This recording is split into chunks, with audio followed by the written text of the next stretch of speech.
I think you can't be creative all the time and you can't be creative under pressure. When you run an agency, people are always, they want to get rich and they have this goal going for the money. But in the end, having something that gives you purpose because do you suck at cold emailing? Don't worry, I have a very cool episode for you today. I'm joining with Bibi the link builder who had gone through all the tests, all the different campaigns, how to make your cold email land and convert. Bibi had been known in the SEO industry as a speaker and a creative genius, I would say, even though she is primarily focusing on link building, which is, I know, is a small part of SEO. So I think there's a connection between social media marketing and link building. What I really like about link building is that you get to dip into all these different worlds. This episode is going to be useful because emailing is getting harder and harder every single day. But all these different tactics that Bibi is going to share with us today will add to a higher open rate and higher conversion rate too. Let's get into the episode. Hi everyone, welcome back to the Aspiring CMO podcast. Today I have Bibi with me. Bibi is super famous in the SEO industry. She's been standing out with her creativity, creative writing, and her vibrant energy. Oh my God, I'm so happy you are here, Bibi. So how are you? I'm good. Yeah, it's been a draining month to be honest, but more like with personal stuff. I'm happy that I can work from home and just in my own time and freedom. So that helps a lot with those kind of, circumstances. So Yeah, I'm that's grateful. amazing. For some of the little people, right? Not small percentage of people who don't know you, could you introduce yourself a little bit? Yeah, I'm Bibi the link builder. I come from a social media marketing background, and I fell into link building when people asked me to build links for their sites. I own an agency. I have about 25 people all over the world working with me, and clients all over the world as well. I like D&D. I play the ukulele. I sing, and sometimes I teach stunt fighting workshops. So you might see me swinging a sword at conferences when I speak. Yes, I did listen to one of your workshops before, and you were like showing how it was part of your presentation that you are like teaching people how to use the sword, sword fighting.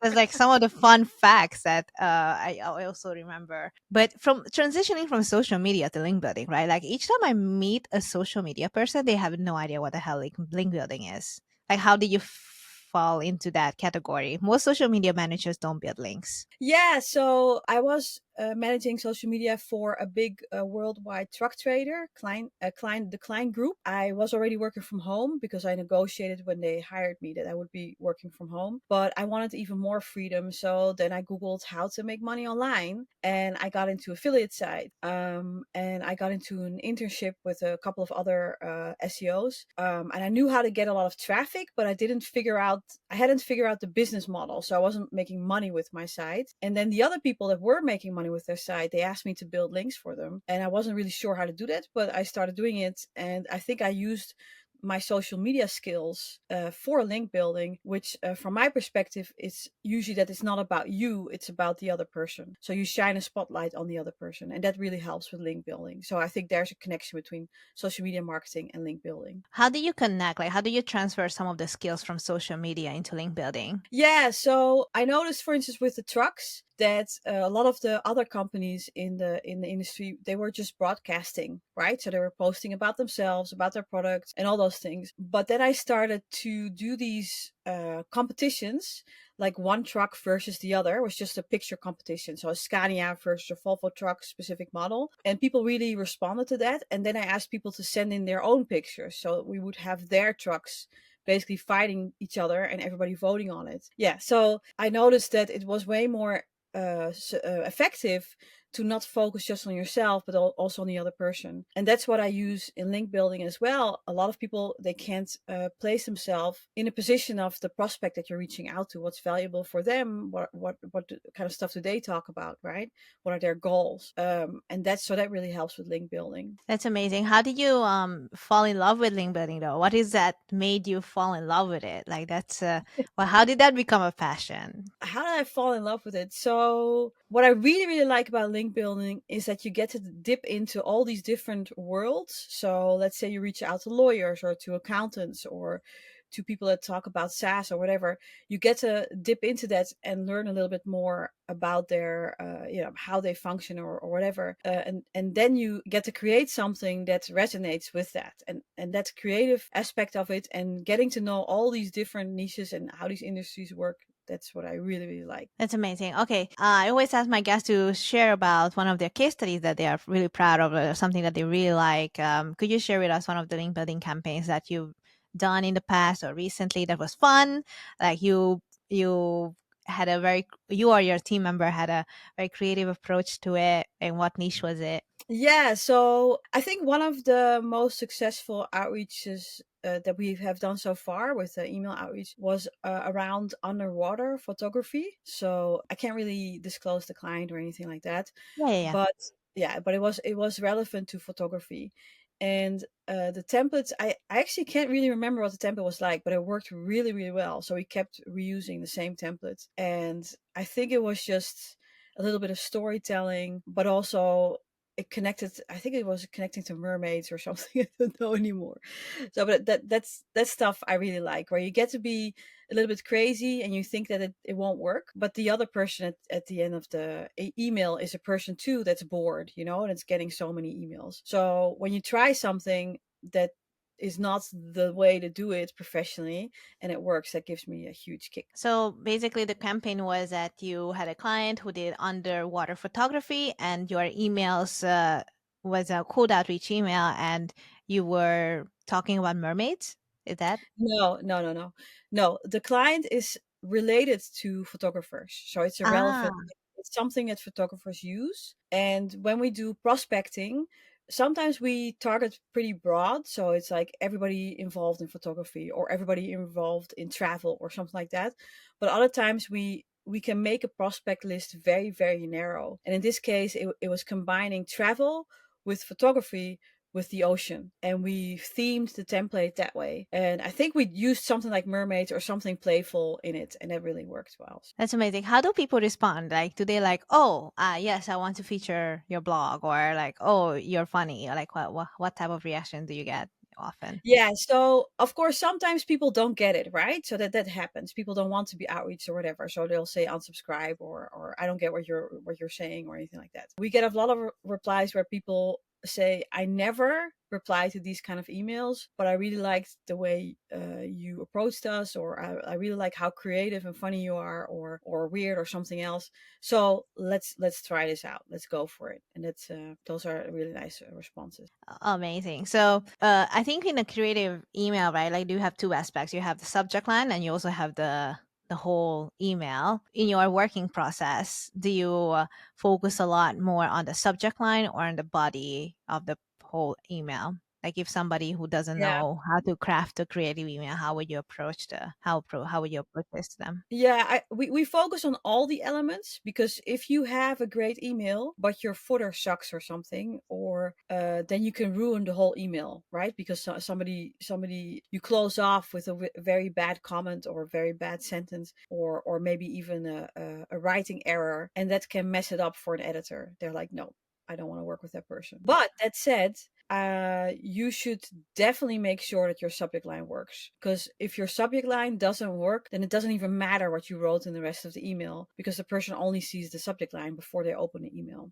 So if you want to focus or spend your time on anything, it should be the subject line, but also the value proposition. The value proposition is also important, because if you don't have anything of value to offer, you're basically just going to pay for the link, which is fine. But yeah, you also want to mix it up with some links that are unpaid. Yes. When it comes to value proposition, how much time do you or your team spend on before a campaign launches? Like, is that like a value, like you guys sit down and brainstorm, like, okay, what type of value we can provide? So the value can be a lot of different things. So if you have a product, you can reach out to influencers or industry leaders and have them try out the product. So that is your value proposition. And in those cases, the value proposition depends on the strength of the product, right? And how if it's rightly targeted for your prospects. But it can also be a linkable asset. So then we have to spend time brainstorming a linkable asset that's really valuable for our prospects. If you do a guest post outreach, you have to spend time coming up with really great pitches. That does take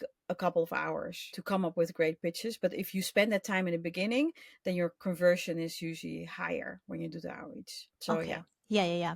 I like how much time you actually spend before the outreach happens, because most of the time when I listen to link builders, they're like, okay, outreach comes first. And what I see, well, how you stand out is you spend a lot of time like brainstorming, coming up with different ways to target these cold audiences, basically, right? Thank you. Let's talk about linkable assets. What is a linkable assets? People don't might not Yeah. know what a linkable asset is, and what's your favorite? Yeah, so a linkable asset is something that a type of content that can help you build links easier and ideally also attracts passive links so that you don't have to do outreach for. Although you do have to have a good domain to be able to, pop up and people being able to see it. And it can also be something that can bring you customers or traffic or brand awareness, stuff like that. So if you have a linkable asset that hits all those marks, then you have a really optimal linkable asset.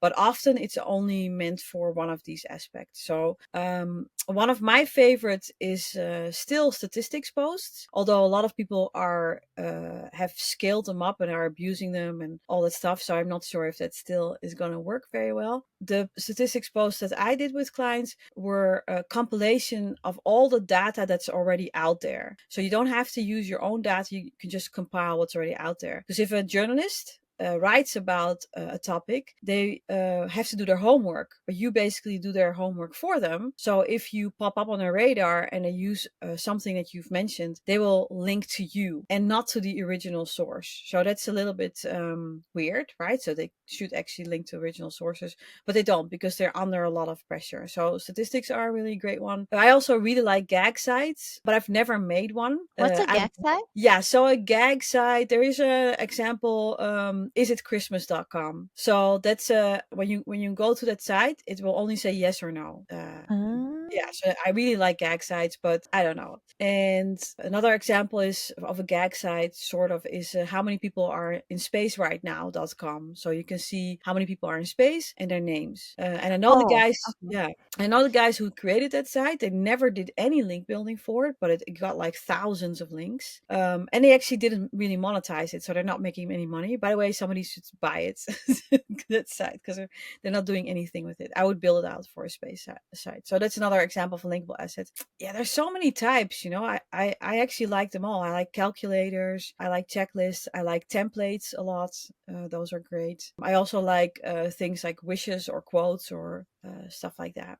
Or yeah, so many things you can do. Hi, if you listen to this far, thank you so much for listening. And if you enjoyed the show, please leave me a review on either Apple Podcast, Spotify, or my YouTube channel. If you have any feedback for the show, please let me know on the Aspiring CMO Podcast social media pages on Facebook and Instagram, or send me an email on my website. Now, let's get back to the episode. Yes. And normally as an agency, like, do you let the client create these assets for themselves, or is that something your agency takes care of? Yeah, so in the past, it was usually the clients who did that. But we noticed that, for instance, the writer agency that we use, SideLink, they're so used to creating linkable assets that they immediately understand what they're for, right? So now we have the agency, that writer agency, create them. And I've also been dipping into, because with AI, it's much easier to create calculators and stuff like that to be able to create it ourselves. But in the past, the client would create the calculator. So we've had clients create keto calculators, things like that. But right Yeah, now, I yeah. do it ourselves. That's amazing. Yeah. I love how you brought up AI to use it for linkable asset creation. We also been like experimenting with a lot of prompts. And I know you like Claude recently. How come? What's your Yeah. recent So experimentation? yeah, so Claude, I'm a little bit ambiguous about it, going back and forth, because Gail Breton from Authority Hackers. Yes, yes, Gail. Yeah, he always recommends stuff and then I buy it. So it's and sometimes it's a good, but so he was going on about Cloud a lot, and he was showing all these ways he's using it, which is great. So I subscribe to it, but I still have to figure out how to use it the right way. So I want to make these little prompts built-in prompts or chatbots or whatever you call them, and you just give it input and it poops out stuff that usually my team does. But one of the big drawbacks is that it doesn't have internet access, so I keep going back to Perplexity. So I think I'm gonna switch from Claude to Perplexity, because that actually can read the internet. I see, I see. Yeah. Amazing. And when it comes to your team, right? Like you said, like you currently have 25 people working for you, but they're all over the place. And Yeah. I know you guys are a creative agency. How do you keep that creative spark in your remote team to keep the clients like to still deliver to the clients and stuff? Because I often think creativity makes people slow. It's a brilliant thing, but it's not the most time efficient thing to be creative. Yeah, to be honest, I first off, I hire creative people for creative things, right? So Hmm. when I recruit somebody, I always test them out on creativity if they're supposed to do creative tasks. So the people that I have are copywriters or things or people that think very creatively. But to be honest, I do notice that lately, because there's so much pressure on delivering links, that they don't have enough time and space to let their creativity flow. So sometimes they'll tell me like, okay, I really can't do this right now. Can you do it? Right? So then I take over, and I'm okay doing that. And then when they have time and space, they deliver really great things. But I think you can't be creative all the time, and you can't be creative under pressure. So I can't. So I have creative people, but they can't do creative tasks all the time. So I really Oh have to yeah, balance it out, right? So I it's only see. like maybe one template a week or something, and the rest of the things that they do are not creative, but they don't mind doing it because it's less brain power demanding. Other than the creative and time pressure, what was like the hardest thing in your agency? Like, what was that one incident that you still remember? It was hard, but you overcame it, and it feels great. To be honest, I think lately it's been really hard. So before, I never did really outbound marketing, right? All my leads were inbound. But now the industry is very volatile. So I'll get leads and they want to go ahead with the project, and then suddenly there's a budget cut or something, or also because the industry is changing a lot, people are leaving their jobs a lot. So I'll deal with one in-house SEO, and then he leaves, and then the other one comes in, and then they want to make a clean slate. So they want to use other vendors or something, or they have all. I have to work on that relationship again to understand each other. So right now, so for a while, I felt like I could step back, let the team do their work and all that stuff. But now I feel like I have to drag it much more and spend way more effort and time into marketing of the agency and actually getting leads in. So before that, I was in a very spoiled situation where I was getting 30 leads a month or more or whatever, and now it's trickling in very slowly. So I have to actually work for the leads to get I them. see, I So see. yeah, Yeah, it's yeah, yeah. pretty Yes, I understand. Like, I feel like lead generation, that's something that it comes in waves. Sometimes you have a lot of leads, sometimes you don't. So I understand your problem. And like, I'm pretty sure that through your techniques and your presentations at conferences, like, the leads will come back again. And I Yeah, well, oh, sorry, I interrupted you. Oh no, so I just wanted to say, like in the last Chiang Mai SEO conference, I was sitting at your presentation. I was like, okay, this is so fun. Like just listening to Bibi's presentation is like a show on its own, guys. Speaking of that presentation, one of the Yeah. tips I got was to ask GPT to give me shower thoughts Oh of yeah. a target audience, and I'm like, you know what? Why not? Like this. um because one thing that I think marketers always trying to get is the target audience. And of course, if you're like a woman, but you're trying to sell for like very techie guys, like, and it just doesn't match, like your way of thinking is totally different than the target audience. It's good to get AI to do some heavy lifting for you. And one way to do it, and you taught in the presentation, is to ask for shower thoughts of X, Y, and Z, and it's just all these crazy ideas come out. Yeah, that's also so why I use that word shower thoughts is if you ask AI for an email or an intro to an email or a closing thought or something like that, and you use these words, these quite standard words like email or stuff, it just dips into the database that it has on email, and you get something that's very bland and generic and cheesy, right? So you have to find these words like shower thoughts to open up the creativity of the AI. And there are other words as well, like obscure really helps. So if you're looking for topics within a certain niche and you don't want to have the most obvious topics, you ask, can you get me some obscure subtopics around this topic? So that really helps. And what was the other thing? Oh yeah, and also so you have relevancy, but if you ask AI for related topics, it will give you the most expected ones. But if you ask it for tangential related topics, it will give you something that's not so obvious. And also satellite topics is great. So all these, there are all Satellite these, topics. Oh, yeah, so I've through AI I've learned more about the different types of relevancy. If you study ontology, you will learn more about those different types. So you can ask AI to explain to you about ontology. But those kind of words really help find things that other marketers don't find with AI. So I would definitely play with that. yes, that's amazing.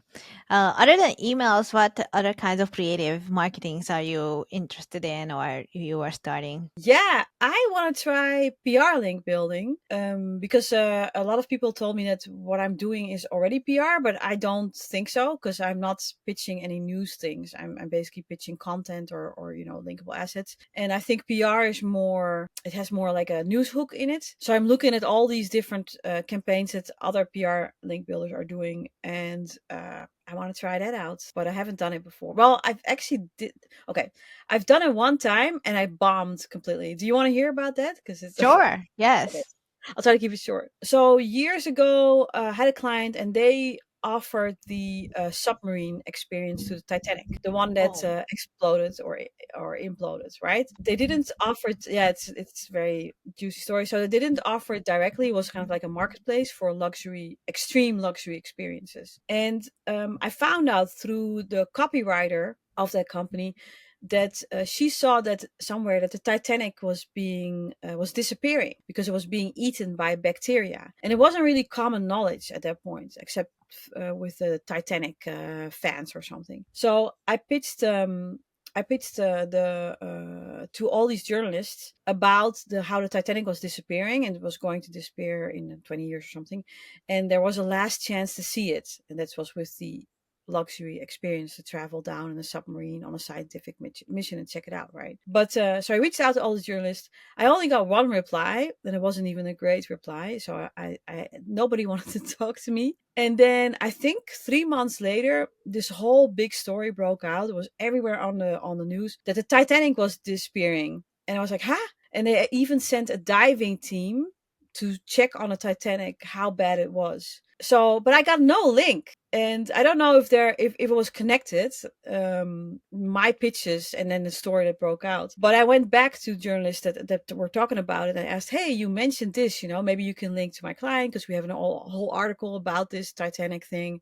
Yeah, and then I didn't get a reply either. So then I was like, okay, fuck PR, I can't do it. But it was my Interesting. one try. So yeah. But could you trace back? Did you trace back like where the Titanic story come out? Like was it through New York Times or and then like how did that happen? I wonder. You mean like where the first publication? Yes. I can't remember. I think it was CNN, but I'm not sure. It was one of the bigger ones where it wasn't linking out to any company or something. So Huh. it was just like, yeah, That's unfortunately. interesting. Yeah. Oh my God, was that related to the story where those three P or four people went down with the Yes, but that was years later. submarine? Yes, It that was was just years years later. later. And Okay. after that happened, the client immediately took the experience off their side. Okay, that's good. So they weren't 100% good. saying, yeah. Yeah, yeah, yeah. Well, that's like some scary story. I mean, scary, cool, but also spooky because there was like a big worldwide incident about it. So yeah. All right. So back to your Slack team. I'm actually because you're also training us and I see your Slack and your Slack is so fun. Like it seems like you have a very fun company culture. I do want to shift that this question towards like from Yeah. creative marketing to creative team building because, being an aspiring CMO, you want to build up some really cool teams. And I feel like you have nailed that down. What are the things that you do to ensure that your culture stays really fun and helpful and engaging Yeah. remotely as well? And it's also remote. So it's like a Yeah. different, like a most difficult layer to build culture, I think. Yeah, I think on the one hand, I got sort of lucky because a lot of my team members are gamers, so they're used to online culture. So it's not like, oh, they moved from an office to remote or something and they had to adjust. But what I do try is to get people to open up and share things, with each other, and also make sure that they understand that they don't have to work all the time. I don't know, but it's also good um, to be a person at work. And a couple of years ago, I read this book called The Dream Manager by Matthew Kelly, and it was about a company where there was a lot of turnover, and they appointed a manager who was going to coach team members on fulfilling their dreams. So we started doing that as well. It starts with when a person it's voluntary, right? So we don't oblige them to do it. When they come into the group, they have to fill out a list of 100 dreams in all these different categories, and so physical or travel or money. And with the group together, we help them pick out 3 dreams to start working on, and also identify what will be the first step. And from that comes sort of something that you can do every day or every week to get you closer to that dream. And what we do every week is that we sit together for an hour, and everybody says what they have done the last week and what their intention is to do about their dreams. And they give the baton to the next person and they say what they do, and that's all we do. And we don't judge. If somebody has a question, everybody tries to help, but we don't judge you for what your dream is or what you did or didn't do. And but just being aware that at work you are allowed to be a full human being and have dreams, that don't all have to do with reaching your KPI or something. I think that makes a difference. And even the people that are not in the group, I later always find out that they're sort of lurking. And then they tell me in private, right? They say, like, oh, yeah, I actually also started walking to the beach every day. And now my period pains are gone. That's something we also notice, that once you start working on one dream, if it's small or big, it works like kind of like a vacuum or a magnet. And all these other dreams get attached to it. Because if you exercise every day, then you have more energy to, I don't know, learn a language, or eat better, or all those things. So I think that was a huge part in keeping our company culture fun. Yeah, and we just have a channel for random posts where you can just post a lot of food, and we try to make the meetings fun. So it's basically working on that all the time. That's And amazing. I love that. I love how you're invested in your team's aspirations other than what they're capable of as a company resource. You know what I mean? Like yeah. I think it's one of the first time a guest ever told me how they build such a healthy company culture. Yeah. Yeah, and if people are interested, I would definitely read that book. It's a really short story, basically, by Matthew Kelly, but it's very inspiring, and also it gave me more purpose, because I think when you run an agency, people are always they want to get rich, and they have this goal for of going for the money. But in the end, having something that gives you purpose because you help out other people in your company, I think that's way more valuable than Yeah. a dollar. 100%. I agree with that. Yes. Um, so we are coming to the end of the podcast though. Oh, And I, because I told you this before, but every guest has this one final question. Sometimes it's a deep question. Some people hesitate. Some people already know what the answer is. But for you, if you were to go back in time, what would be the number one advice would you give to your younger self? wow. So yeah, I think if I would go back in time, so I was always really good at school.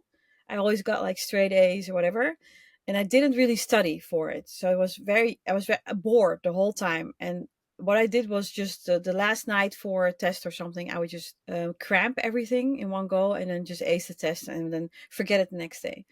What a But because flex. yeah, I know, right? But but here comes the thing. So because my academic skills were so good, everybody was always focusing on it, like my family, my surroundings. So that was like my whole personality was being good at school. So when I graduated from high school, it was kind of automatic that I would go to university. So I went to university and I did, I think, organizational science and some computer science thing. I did two studies because, again, I was flexing my academic thing. But I never learned actually to like what I was doing because at school I was also just doing the test the night before and I didn't even know what I wanted to do. And people kept pushing me in directions. So then I studied for, I think, 8 years and I didn't actually study. I was just didn't do shit, I was working at the same time too. And I think now if I should have not studied. I should have just gone abroad, travel, take some shit job somewhere, and not shit job, but like a manual job somewhere, and get a lot of life experience, and not focus on academia things for me, right? So that's for me. So my advice for myself would be don't go continue your education. Just do something else where you get some real world experience. I think that would have been way better for me. So yeah. Amazing. I love how you shared that. And it's not many people share like career related advice, but yours is more like how to live a better life. And as a 20 something now, I'm like trying to figure out life as well. I think this advice is really great. Thank you for sharing that. Yeah. Can Yeah. I tell you one more thing about that? So I really like this Dutch philosopher. I forgot his name, but he has something that's called flip thinking, is where you flip the way you think. That's one of the things. But he's also a little bit of a nihilist. Um, and when you say figure life out, my immediate thought is based on, inspired by him, is you don't have to figure life out. You actually don't have to. You're here. That's valuable enough. You're alive. For me, there's no purpose in life just to live it. So you don't have to figure anything out. Just go with whatever you like in the moment and what makes you happy. And then if it doesn't make you happy, you go into the next thing. I don't think there's a path that you need to follow. So Amazing. yeah, Amazing. I don't know if And that with helps. that, you know what? You know what? With that, I encourage everyone to get that boba tea. Because now I'm thinking about boba tea. I'm like, that would make me happy right now. So Yes, I have a there really you good go. boba shop. I have a friend that has a boba shop. We went boba tasting like a What? month ago. We had like 10 boba teas or something. Boba tasting, guys. That's awesome. Yeah. Yeah, that was amazing. Thank you, Bibi, so much for finally joining the show. And if people would like to reach out to you, how can they find you? Yeah, they can go to bbboss.com. I'm also working on a course. So if you go to the site, Yes. I think, yeah, if you go to this, I fucking hate doing it, but if you go to the site and you go to should BB bake a link building course, that's one of the pages, and you can fill in yes in a form. I will take you on my journey of building a course, and I might feature you in the Should course. So yeah. Bibi Yeah, I take? don't know the exact. I can send it to you later. You can put it in Okay. the notes or something. I will put it in the description, everyone, and please put your vote and say yes. I'm Yes, not say yes. biased. Or say no, then I don't have to do it. That would be great. I'm pretty sure everybody will benefit from your course. I think we need more creative courses out there on the internet because that will make us stand out Yes. eventually as marketers. Yes. Yeah. All right, let's do it. Yes, let's do it. All right. Thank you. See you then. Bye. Bye.